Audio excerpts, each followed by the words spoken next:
कहते हैं स्वप्न और लक्ष्य दोनों एक ही तराजू के दो पलड़े हैं। अब जब तक स्वप्न नहीं देखोगे ज्ञात कैसे होगा कि लक्ष्य आपका क्या है। स्वप्न देखकर लक्ष्य समझ पाओगे और लक्ष्य समझोगे तभी उसे पा सकोगे। किंतु स्वप्न और लक्ष्य इन दोनों के मध्य में एक संतुलन है जिसे बनाए रखना आवश्यक है। इसे हम कहते हैं परिश्रम। देखिए, यदि आपको स्वप्न देखना है तो बिना परिश्रम के निद्रा की आवश्यकता है, किंतु यदि आपको लक्ष्य पाना है तो आपको बिना निद्रा के परिश्रम करना ही होगा। तो आलस्य त्यागिए और निर्णय लीजिए कि आपको क्या चाहिए। आपके जीवन के इस तराजू में स्वप्न का पलड़ा भारी होना चाहिए या लक्ष्य का। मेरी मानो तो दोनों में संतुलन बनाए रखोगे तो मार्ग अपने आप बनेगा। बस उस पे आगे जाइए और मेरे साथ प्रेम से कहिए राधे राधे। लोग कहते हैं जीवन में समय से पूर्व और भाग्य से अधिक कुछ नहीं मिलता। सबकी अपनी मान्यता है। मैं आपसे पूछता हूं, ये समय क्या है? ये समय वही है जिसमें युग युगांतर समाये हुए हैं, जिसमें दिन है, माह है, वर्ष है। नहीं, समय वास्तविक रूप से आपके पास कितना है जिसका आप उपयोग कर सकते हैं? तब से है जब से आप स्वयं को पहचानने लगते हैं, तब तक है जब तक आप इस संसार से चले नहीं जाते। बस यही समय है आपके पास। अब यदि भाग्य की बात की जाए तो भाग्य वो परिस्थिति है जहां मनुष्य स्वयं को समय को सौंप देता है, उसे भाग्य कहते हैं। अर्थात आपने जीवन में परिश्रम किया, संकटों का सामना किया, आप आगे बढ़े, किसी पड़ाव पर आप पहुंच गए, तब आपको लगा कि बस अब यहीं रुक जाना चाहिए, तो वही आपका भाग्य होगा। भाग्य की बात की जाए तो सत्यवान के भाग्य में मृत्यु लिखी थी, तो सावित्री के कर्म ने उसे पुनः जीवित कर दिया। अर्थात ये भाग्य बदला जा सकता है कर्म और परिश्रम द्वारा। सोचिए, रावण ने माता सीता का हरण किया। यदि श्री राम उसे भाग्य समझ लेते तो कभी भाग्य विधाता नहीं बन पाते।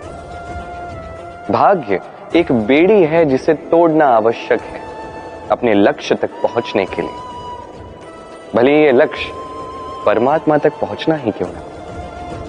आप यदि परमात्मा तक पहुंच भी ना पाए उस मार्ग में आगे तो बढ़ ही सकते हैं। नहीं, तो इन भाग्य की बेड़ियों को तोड़ दीजिए, अपने कर्मों से अपना प्रारब्ध रचिए और मेरे साथ प्रेम से कहिए राधे राधे। नंद बाबा भी खेल खेल में बड़ी सीख दे जाते थे। एक बार की बात है, बाबा मेरे लिए मानचित्र ले आए। ये मानचित्र था जम्बूद्वीप का। ये एक पहेली है जो भिन्न भिन्न भागों में बटी हुई है, जिसे मुझे जोड़ना है। बस इतना सा मेरा कार्य है। अब बार बार प्रयास किया मैंने, किंतु हर बार मैं असफल ही रहा। बाबा ने यह देखा, बाबा मुस्कुराए। बाबा ने कहा कि एक कार्य करो, इन सभी भागों को पलट दो। मैंने पलट दिया। फिर देखा तो हर भाग पे मनुष्य के शरीर का कोई ना कोई भाग है। कहीं हाथ है, कहीं पैर है, कहीं मुख है। बाबा ने कहा अब इसे जोड़। मैंने जोड़ दिया। मनुष्य का मानचित्र पूर्ण हुआ। अब बाबा ने कहा कि इसे पलट दो, मानचित्र पूर्ण हो चुका है। मैंने कहा ठीक है।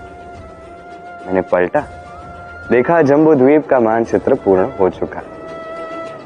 बाबा ने कहा यदि देश को सबल बनाना है, शक्तिशाली बनाना है, स्थिर बनाना है, तो सर्वप्रथम मनुष्यों को एकजुट करना सीखो। सभी सैनिक जब एकजुट हो जाएंगे तभी सैन्य अपने आप खड़ा हो जाएगा। यही नहीं, बाबा ने कहा प्रेम से जुड़ जाओगे तो परमात्मा अपने आप ही सामने आ जाएंगे। तो यही कीजिए और मेरे साथ प्रेम से कहिए राधे राधे। अब मैं चाहता हूं कि सभी मेरी बात ध्यान से सुने और समझें। दाता अवश्य देता है, यही उसका कर्म है। किंतु याचक को अपनी मर्यादा का ज्ञान होना आवश्यक है। उसे ये बात समझनी चाहिए कि जो वो मांग रहा है उसके वो पात्र है भी या नहीं। हमें वो मांगना चाहिए जो वास्तविक रूप से हमारे अस्तित्व के लिए शुभ हो, और अधिकतर लोग यही भूल करते हैं। जब भी हमें भूख लगती है हम तृप्ति नहीं मांगते, हम मांगते हैं स्वादिष्ट व्यंजन। जब हमें समृद्धि पानी होती है हम और धन मांग लेते हैं। जब हमें निद्रा पानी होती है हम एक भव्य शैया मांग लेते हैं। हम वो सब मांगते हैं जिससे हमें तृप्ति नहीं मिलती। अभी तो हमारी ये प्यास, हमारा ये लोभ और बढ़ जाता है, और इसलिए जो भी हम मांगते हैं यदि वो हमें मिल भी जाए तभी हमारे मन में हमें असंतोष, अतृप्ति का अनुभव होता है। और इस असंतोष, इस अतृप्ति का कारण और कोई नहीं, हम स्वयं हैं। और यही महादेव के साथ भी है। इसलिए जब हम महादेव से कुछ मांगते हैं और महादेव वो हमें दे देते हैं तो ये उनकी भूल नहीं, उनका कर्म है। यदि मनुष्य मन चाह वर पाने के पश्चात भी संतुष्ट ना रहे, ये महादेव की भूल नहीं है।